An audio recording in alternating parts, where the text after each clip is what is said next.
Assalamualaikum warahmatullahi wabarakatuh.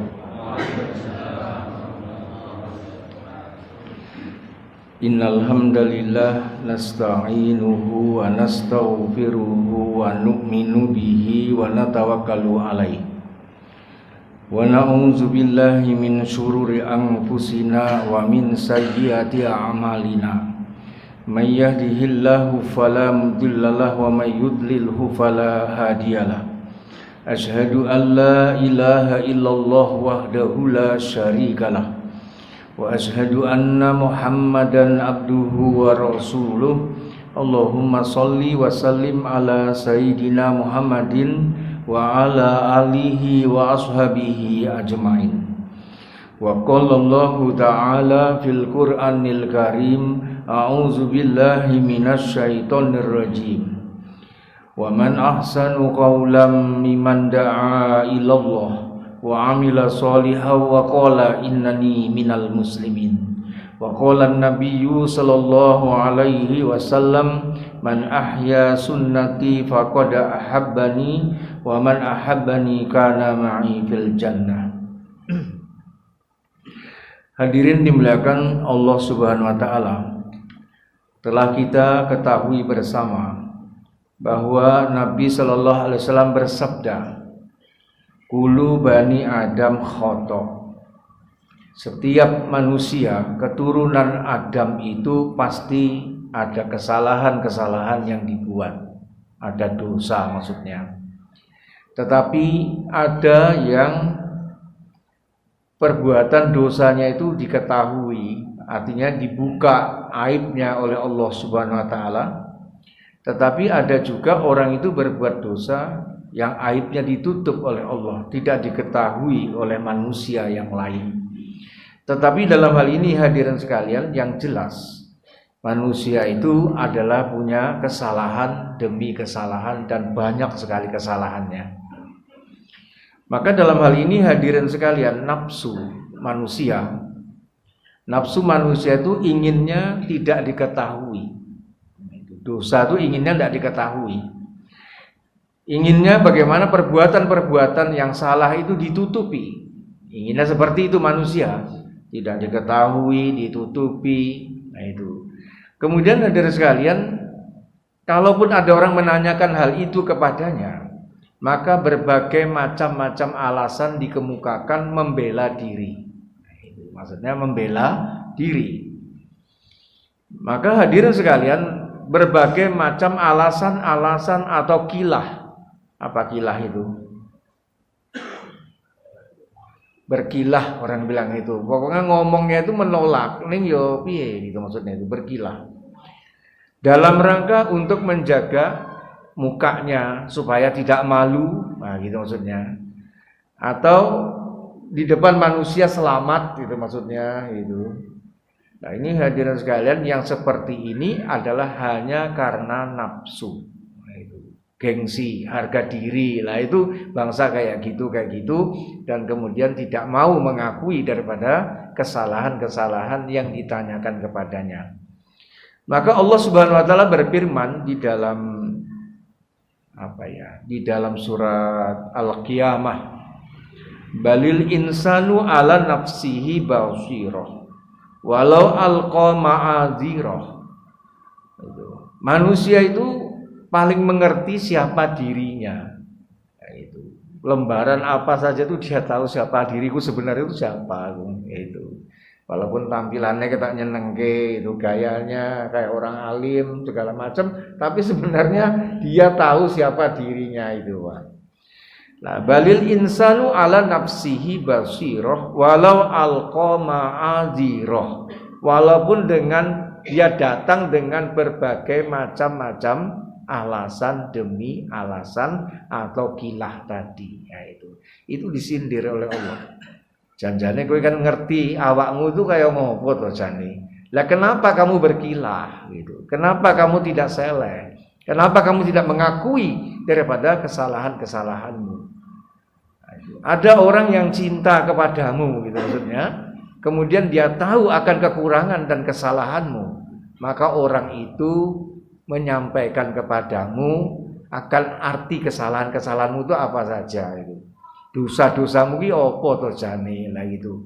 Lah ketika teguran, ketika nasihat itu datang, maka bagaimana sikap kita? Lah kebanyakan orang itu tidak siap untuk ditegur. Itu namanya alergi nasihat. Maka hadirin sekalian, kita ini harus siap dinasehati dan cinta akan nasihat. Nah, itu penting. Kenapa hadirin sekalian? Kita mungkin hari ini berkilah, beralasan segala macam, sehingga muka kita selamat daripada malu di hadapan manusia. Tetapi hal itu tidak ada gunanya nanti di akhirat. Kenapa hadirin sekalian? Semuanya akan dibuka oleh Allah Subhanahu wa taala apa saja perbuatan kamu. Nah, nanti di akhirat itu akan dibuka oleh Allah di hadapan seluruh umat manusia bagaimana kesalahanmu ditelanjangi sama Allah dan kamu tidak bisa berkutik pada saat itu. Nah itu. Maka hadirin sekalian, perbuatan kilah, perbuatan beralasan ini dan itu hanya membela diri, hanya karena gengsi, maka Bapak sekalian tidak mau mendengarkan kebaikan, tidak mau mendengarkan nasihat. Ini adalah satu kerugian yang besar. Hari ini di dunia selamat dari rasa malu, rasa gengsi karena kilah tadi, tapi hadirin sekalian nanti di akhirat itu malah malunya luar biasa, orang genah nanti di sananya. Nah, kalau kita hadirin sekalian orang yang ikhlas baik gitu, ingin kebaikan, maka kalau ada hal-hal yang kurang baik pada diri saya, apa kurangnya saya? Maka orang itu akan memberikan nasihat padamu. Nah, itu, maka dinasihatkan, Pak, kamu tuh kurang begini, kurang begitu. Maka perbaikan itu ada pada saat di dunia ini nanti. Maka ini adanya perbaikan, adanya tobat. Maka ini akan dihapus oleh Allah dan akan diperbaiki. Lah nanti di akhirat itu tidak ada permasalahan lagi, itu maksudnya. Maka hadirin dimuliakan Allah Subhanahu wa taala. Sekali lagi hadirin sekalian, balil insanu ala nafsihi basirah. Bapak-bapak, Ibu hadirin sekalian, orang di dalam rumah dia tidak tahu kalau rumahnya itu miring. Maka siapakah yang mengerti kalau rumahnya miring? Orang yang ada di luar rumah. Pak, rumahnya jenengan itu miring ya. Poyong, doyong Pak, apa iya lah kan gitu. Karena dia tidak mengerti persis, karena berada di dalam rumah. Orang naik mobil, enak wae nang jero mobil, padahal wis ngepul macam-macam sudah. Alah bahaya, Pak, bahaya Pak, bahaya. Dia enggak tahu. Enggak merasa gitu maksudnya itu. Maka hadirin dimuliakan Allah SWT, orang di luar itu lebih ngerti daripada orang di dalam. Maka Imam Ghazali rahmatullah alaih mengatakan bahwa orang yang paling jujur terhadap dirimu itu adalah musuhmu. Masya Allah. Bapak-bapak hadirin sekalian, ada orang tuh tidak cocok dengan kita berseberangan gitu loh Pak, maksudnya itu. Maka dia tuh ngonek-ngonek ke kita itu sejujurnya dan sebenarnya. Siapa kamu itu? Oh lah, kowe ngene. Itu dengan kebencian dia. Tetapi sebenarnya apa yang disampaikan itu benar apa yang ada pada dirimu gitu. Ini menurut pendapat Imam Ghazali. Nah, itu. Maka hadirin sekalian, janganlah alergi terhadap nasihat. Hadirin dimuliakan Allah Subhanahu wa taala. Maka Allah Subhanahu wa taala berfirman di dalam Az-Zukhruf, itu dalam Az-Zukhruf itu al-akhila. Al-akhila itu adalah kekasih. Kekasih itu orang yang dicintai. Yauma idzin, pada hari kiamat nanti, itu ba'dhuhum li ba'din aduwwun. Orang yang kamu cintai pada hari kiamat nanti itu akan menjadi musuhmu. Satu dengan yang lain itu saling bermusuhan nanti. Lah kenapa? Akhir daripada ayat illal muttaqin, kecuali dasar percintaannya, persahabatannya, pertemanannya itu karena ketakwaan kepada Allah Subhanahu wa taala. Terkandung di dalamnya apa hadirin sekalian? Nabi bersabda, cinta itu membutakan kamu dan menulikan kamu. Jadi kalau orang itu sudah cinta kepada seseorang, itu buta tuli maksudnya. Bener salah deloni pokoknya. Bener salah yo diake. Maka ada istilah ABS, asal bapak senang. Yes man. Apa-apa ya, apa-apa ya. Nah, ini hadirin sekalian dimuliakan Allah Subhanahu wa taala, ini tidaklah didasari dengan ketakwaan. Padahal tuntutannya itu adalah watawasau bil haq watawasau bis sabr. Kalau saya salah, saya gurumu, saya ustadzmu, tidak apa-apa, ustadz. Apakah tidak baiknya begini? Apa mboten kelentu ngoten niku? Apa? Orang yang di depan pun jangan alergi nasihat. Kowe wong ning ngarepan biasa ceramah, biasa memberikan nasihat, itu tidak mau menerima nasihat, itu keliru, Pak. Itu kecuali kesombongan ada pada dirinya. Satu darah sombong di dalam hati, haram baginya masuk surga. Wah, ini berat. Mula kalau ada orang menegur kita, jangan dijawab dulu, Pak. Kalau orang menegur kita, didengarkan, dirasakan, bener ora, gitu. Dibawa pulang, jangan dijawab. Direnung-renungkan, dipikir-pikirkan. Oh, ya bener. Nah, kalau benar besok kita ketemu lagi, Pak terima kasih Pak nasihatnya. Begitu. Tapi kalau tidak benar, sudah berganti hari. Jadi kita tidak terkesan membela diri, sombong itu enggak. Pak ngapunten Pak, apa yang jenengan katakan itu saya tidak begitu. Saya begini. Nah, itu enaknya tuh seperti itu. Itu hadirin sekalian, orang yang bertakwa itu seperti itu, maka ada tabayun satu dengan yang lain. Maka hubungan antara kita itu adalah betul-betul illal muttaqin, bukan yes man, bukan ABS, asal bapak senang, asal ibu senang, lah ngono. Maka hadirin dimuliakan Allah Ta'ala, jangan sampai kita kena apa yang dikatakan oleh Nabi, cinta itu membutakan kamu dan menulikan kamu. Nah, itu cinta buta namanya. Maka hadirin dimuliakan Allah Subhanahu wa taala, kita ini tidak boleh alergi apa tadi? Nasihat. Nah, itu. Jadi Bapak-bapak, Ibu hadirin sekalian, lah orang itu dinasihati dengan adab yang baik. Contohnya begini. Ada orang tua, Pak. Itu wudunya salah. Di zaman ini, di zaman Nabi sahabat. Ini salah wudunya gitu, keliru loh kayak. Lah ini padahal sahabat Hasan dan Husain radhiyallahu anhuma ini adalah putu Nabi. Itu melihat orang tua ini keliru lek apa? Wudu. Piye to carane ngandani? Kandhani ku ndak tersinggung, gitu. Wis ngene wae, bersandiwara. Kamu wudu salah, kok tak benake ning ngarepe dheweke. Lah gitu. Maka akhirnya wudu disalahke. Oh, enggak begitu. Wudu yang benar begini, wudu benar begini. Akhirnya orang tua ini melihat, oh, begitu toh cara wudu yang benar. Dia diperbaiki tapi tidak tersinggung apanya? Kehormatan dirinya. Nah, itu menasihati orang tuh yang paling penting, jangan sampai menyinggung perasaan. Jadi nanti inti permasalahan itu tidak nyampe, ini terhalang dulu oleh karena ketersinggungan. Lah kita sendiri sudah melatih diri dalam rangka supaya menerima nasihat dari siapapun juga, gitu maksudnya. Paham ya? Nah, itu. Maka hadirin sekalian dimuliakan Allah Subhanahu wa taala, maka Nabi bersabda, al-kibru, kesombongan, batarul haq wa ghamun nas. Itu adalah maksudnya sombong itu adalah menolak kebenaran dan merendahkan manusia. Apa maksudnya hadirin sekalian?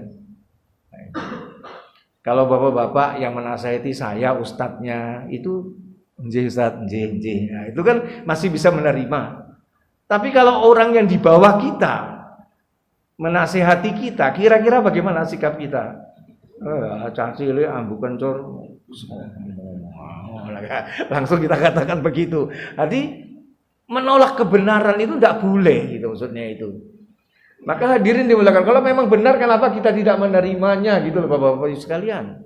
Jangan sampai kita kena hadis Nabi tadi mengatakan batarul haq itu adalah al-kibru batarul haq dia adalah menolak kebenaran, wa ghamun nas, dan dia itu merendahkan daripada manusia. Sopo sing ngomong ini? Orang ngerti. Aku iki sopo, kowe sopo lah ngono. Itu kecuali kesombongan. Lah orang sombong seperti ini tidak akan bisa menerima nasihat, dan kesombongan walau hanya satu zarah di dalam hati manusia itu adalah haram masuk surga misalnya. Tempatnya adalah di neraka. Karena kesombongan itu hanya sifat milik Allah, tidak boleh yang lain-lainnya. Maka bapak-bapak, ibu hadirin sekalian, sahabat Ali mengatakan, ini perkataan sahabat Ali, unzur maqal. Perhatikanlah apa yang disampaikan. Wala tanzur manqal. Jangan kamu melihat siapa yang menyampaikannya. Jadi kita tidak boleh alergi nasihat. Kalau yang datang itu walaupun orang di bawah kita, kalau itu memang benar, kenapa kita tidak menerima nasihat itu?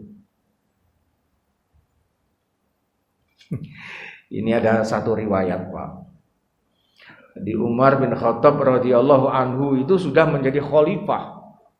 Masya Allah, khalifah itu raja, Pak. Bukan main-main nih. Nah, kemudian ada seorang wanita itu, khalifah berjalan bersama sahabat-sahabat lain. Kemudian ada seorang wanita mengatakan, perhatikan Pak, kamu Umar ya?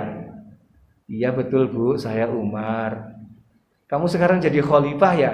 Iya Bu, saya sekarang khalifah. Takwa ya?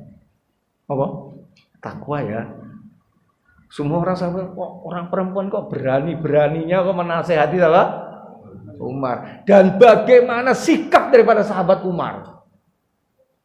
Ini pimpinan orang beriman. Kata Nabi, seandainya ada Nabi setelah aku, maka Umarlah nabinya. Tapi bagaimana kerendahan sikap dan diri beliau mendengarkan nasihat wanita tua. Itu. Pak itu mengatakan apa? Kamu Umar ya? Iya, Bu. Terus kamu sekarang khalifah ya? Iya Bu. Apa banget loh. Yang takwa ya?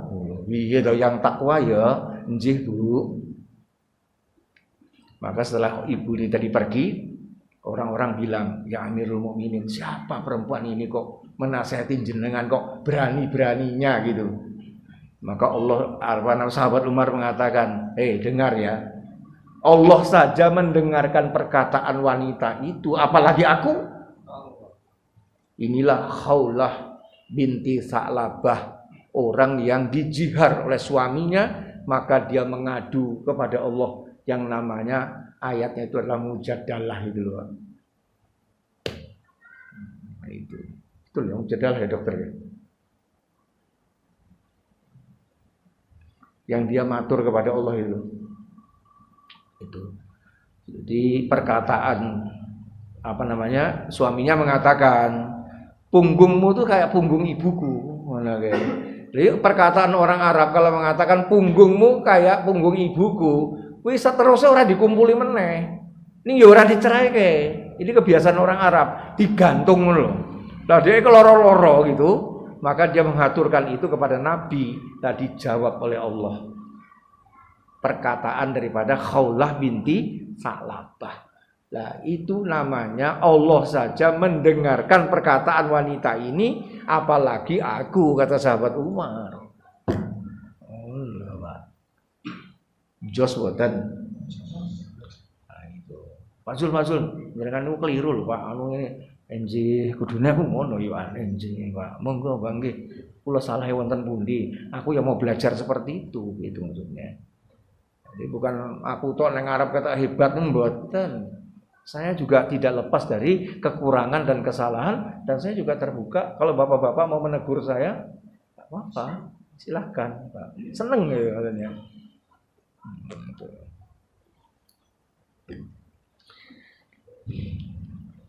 Ada murid saya bilang, Ustadz, jenengan tadi itu membaca surat itu kurang panjang sedikit. Aku bilang terima kasih. Aku mungkin terlalu cepat moconnya sehingga kurang panjang sedikit itu 3 ketuk. Terima kasih. Itu itu murid saya itu murid saya yang ngajari dia ngaji segala macam. Itu bisa ngeling ke aku ya ora apa-apa. Itu maksudnya. Tidak alergi, sehat. Ya orang itu kan banyak ada kekurangan, ada salah, kadang lupa kan biasa saja Pak. Ada orang memberikan peringatan kan seneng kudune kita. Jadi tidak salah berlarut-larut. Ada murid saya bilang, Ustadz itu kol-kolah apa sadah? Sehingga kol-kolahnya hilang. Oh iya aku lupa. Ada murid saya mengatakan begitu. Ya enggak apa-apa Pak. Orang namanya manusia itu ada kekurangan. Apa manusia sempurna? Apa Ustadz sempurna? Ya ora toh. Tetapi dengan sopan santun yang baik. Mohon maaf Ustadz, begini gitu. Oh, baik-baik aja. Nah itu. Maka Nabi sallallahu alaihi wasallam itu sholat, mimpin sholat. Kudune 3 rakaat. 2 rakaat itu Nabi sudah salam. Geger loh. Sudah rampung sholat itu sahabat-sahabat datang matur kepada Nabi, ya Rasulullah, apakah hari ini ada perubahan syariat? Enggak itu? Lah kok jenengan nembe sekian rakaat sholat? Oh kurang kata Nabi, aku lupa. Ayo berdiri lagi, tambah 1. Nabi ya enggak apa-apa gitu maksudnya itu Pak. Hah? Lah kalau kita alergi nasihat wali-wali ini pengandani aku pokoknya cakapan lah. Itu kesombongan gitu maksudnya itu. Paham sekalian? Di dalam peperangan Badar itu Nabi itu kan memimpin peperangan itu gitu. Nah, terus Nabi bilang kita berhenti di sini di satu tempat ini gitu maksudnya. Maka datanglah Arab Badui, orang gunung kerucuk gitu, maksudnya itu orang tidak terkenal sama sekali itu maksudnya itu. Maksudnya cara kasta itu paling rendah gitu maksudnya itu. Dia bilang, ya Rasulullah, dengan sopan, dengan baik itu, ya Rasulullah, kalau badhe matur, ya ada apa? Kita berhenti di sini karena wahyu dari Allah tidak bisa dinyang-nyang lagi, ataukah hanya pendapat pribadimu ya Rasulullah? Bagus loh pertanyaannya. Kalau wahyu memang berhenti di sini, kita semua taat, tidak akan mengusulkan apa-apa lagi. Tapi kalau ini pendapat engkau ya Rasulullah, kami akan mengusulkan sesuatu. Kata Nabi, enggak, ini bukan wahyu, ini hanya pendapatku. Bagusnya di sini. Lah, ini orang gunung Pak. Yaitu Bu, dia bilang, ya Rasulullah, kalau dalam peperangan di gurun pasir, itu yang paling bagus tuh menguasai mata air, dia bilang. Maka sebaiknya saya usulkan kita berhentinya di tempat mata air yang kita kuasai. Maka Nabi mengatakan, yuk berdiri semua, yuk berangkat, kita pindah ke tempat mata air. Itu Nabi.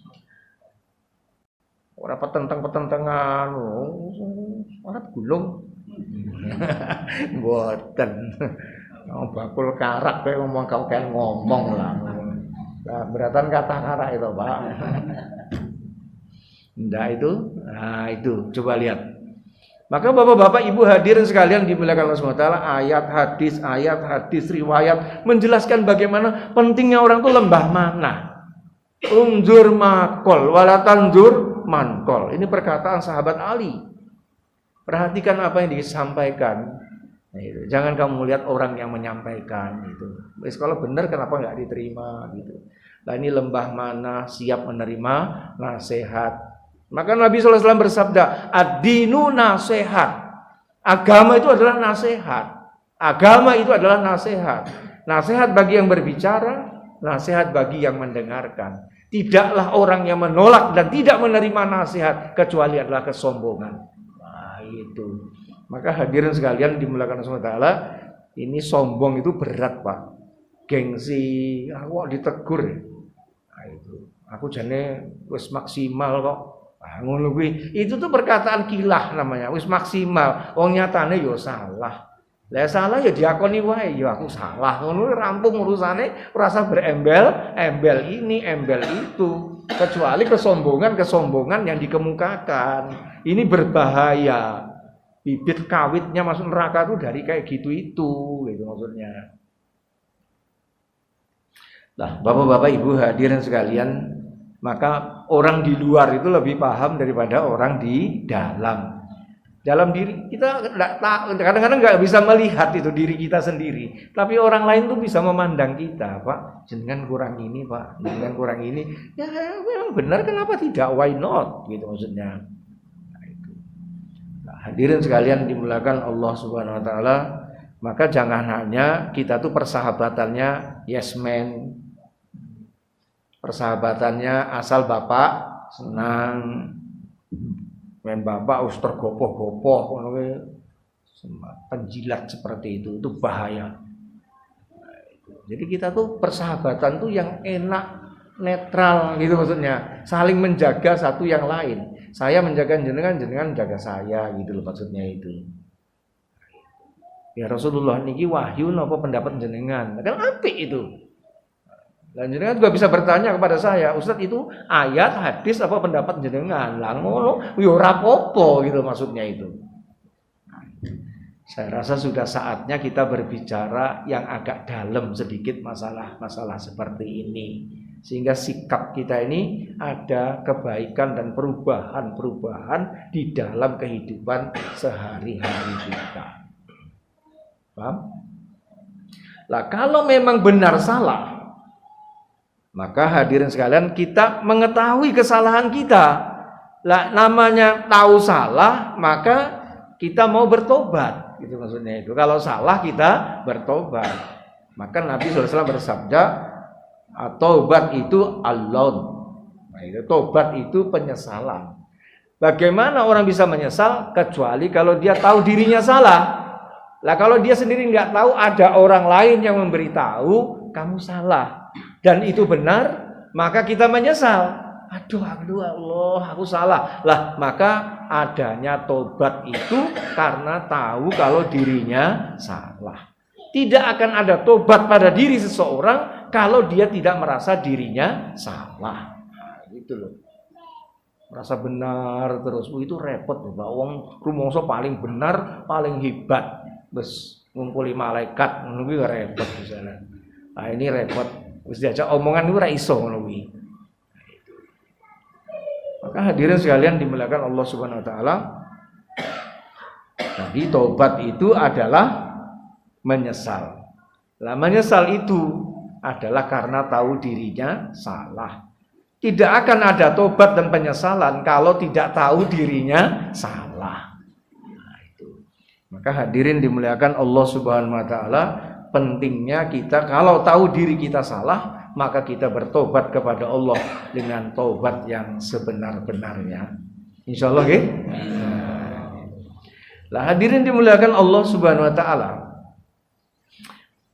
Saya singgung pada minggu yang lalu bahwa penyakit orang yang salah itu adalah putus asa. Aku itu sana kan sangat ya. Boyo ditompo tobatku. Kok iso aku wis nggawe sing gila, aku sendiri gila lah ngono kira-kira ngono kuwi.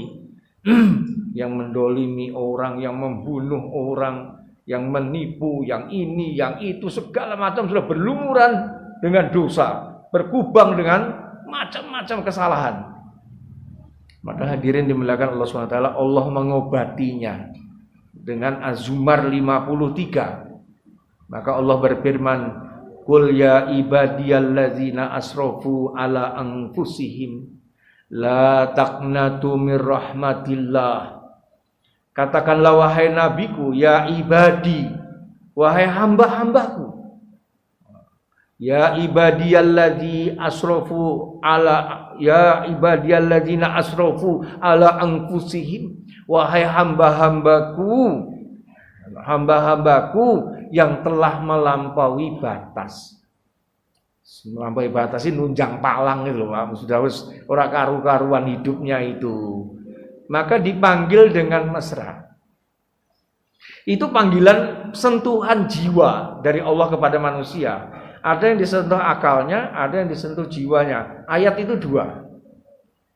Inna fi khalqis samawati wal ard wa ikhtilafil laili wan nahari la ayatil liulil albab. Ini ayat yang menyentuh akal manusia. Kamu tuh orang berakal, apa ndak lihat tuh bagaimana Allah menciptakan langit dan bumi, disentuh akalnya.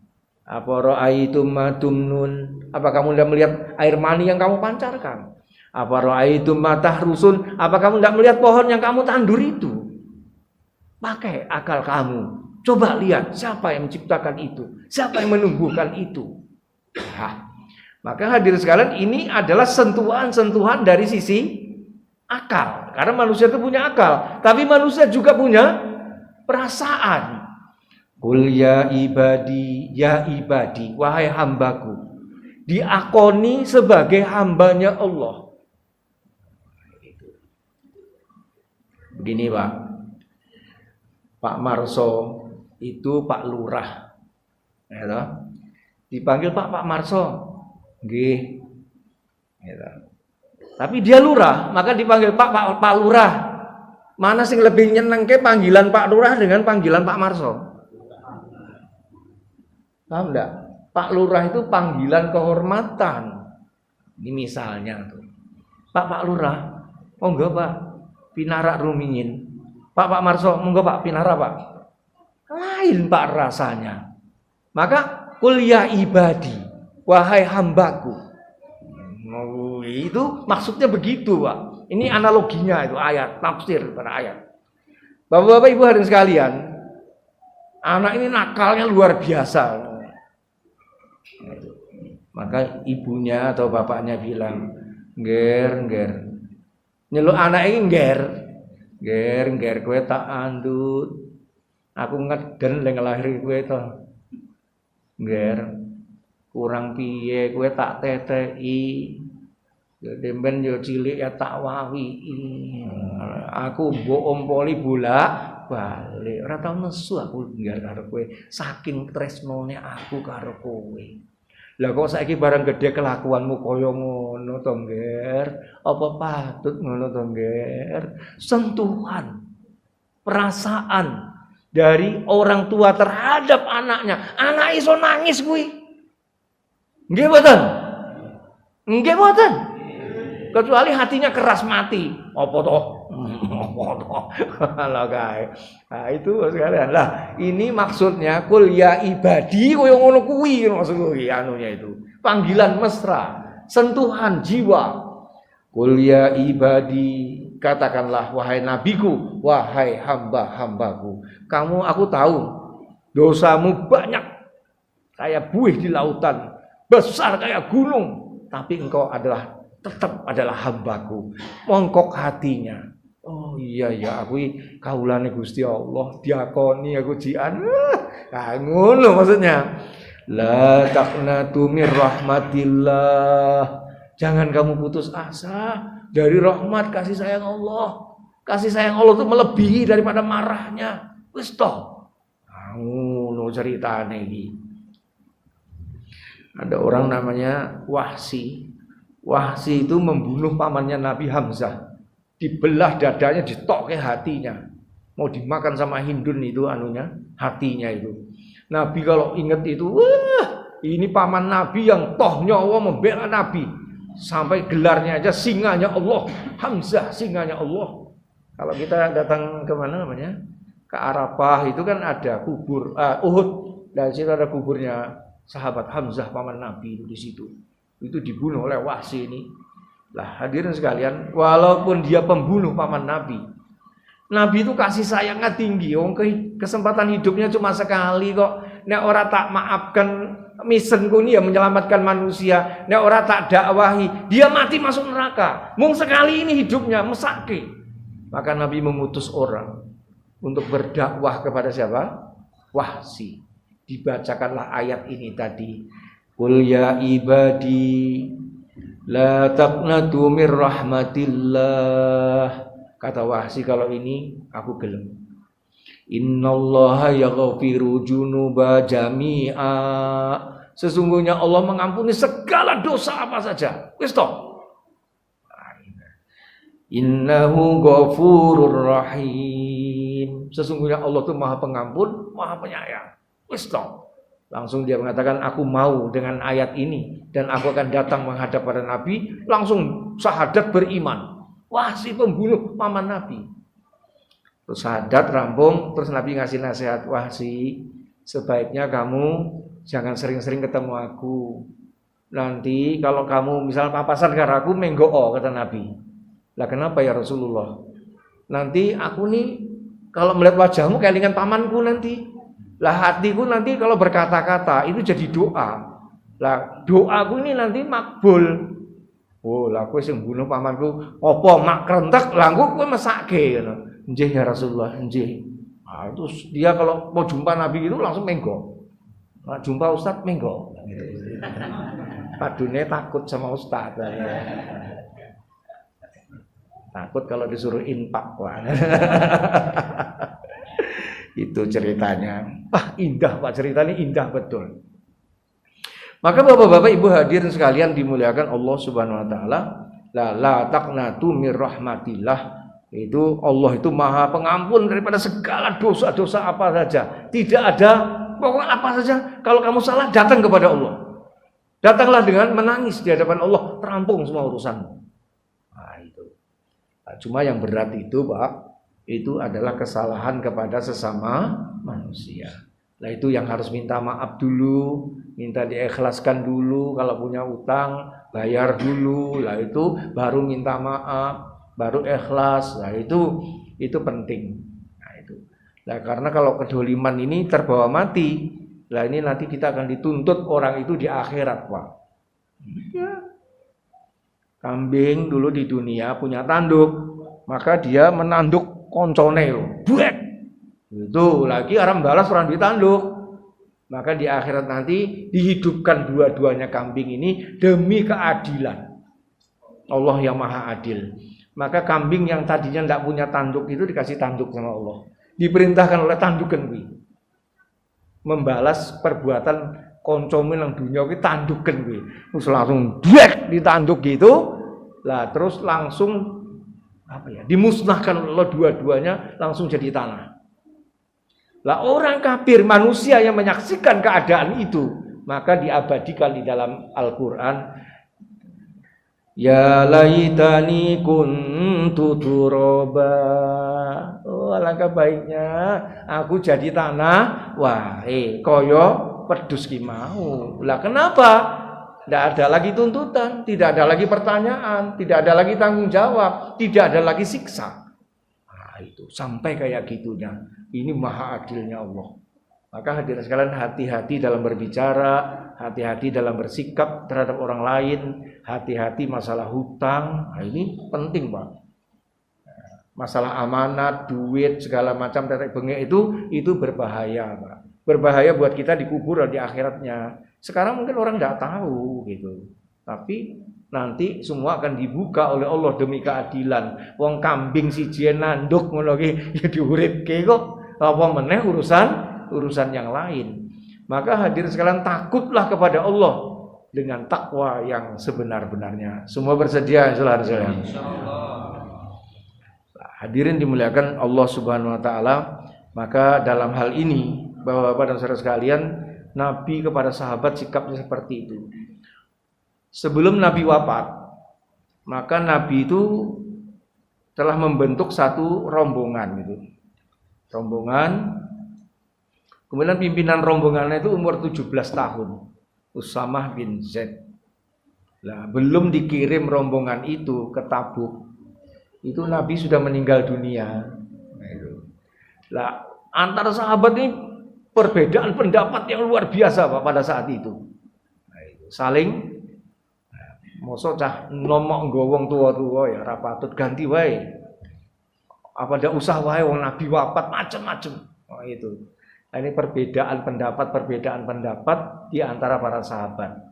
Tetapi akhirnya sahabat Abu Bakar mengatakan, cukuplah sekali saja kita tidak mentaati Rasulullah sallallahu alaihi wasallam waktu di Uhud sehingga berantakan semuanya. Maka hari ini apapun yang sudah disabdakan oleh Nabi kita jalankan. Nah, beliau mengatakan seperti itu, maka mendengar nasihat ini semuanya diam, semua oke. Nah, gitu. Nah, inilah Bapak sekalian ketaatan dan mau mendengarkan nasihat yang baik dari sahabat yang lebih senior daripada sahabat-sahabat yang lainnya. Maka Bapak-bapak Ibu hadirin sekalian, demikian yang dapat kami sampaikan. Tolonglah kita semua ini belajar open mind istilahnya. Open mind itu membuka diri, Pak. Siapa saja yang memberikan nasihat, kita terima kasih, Pak. Itu saya sendiri juga berterima kasih, Pak. Itu kalau kalau diberi nasihat.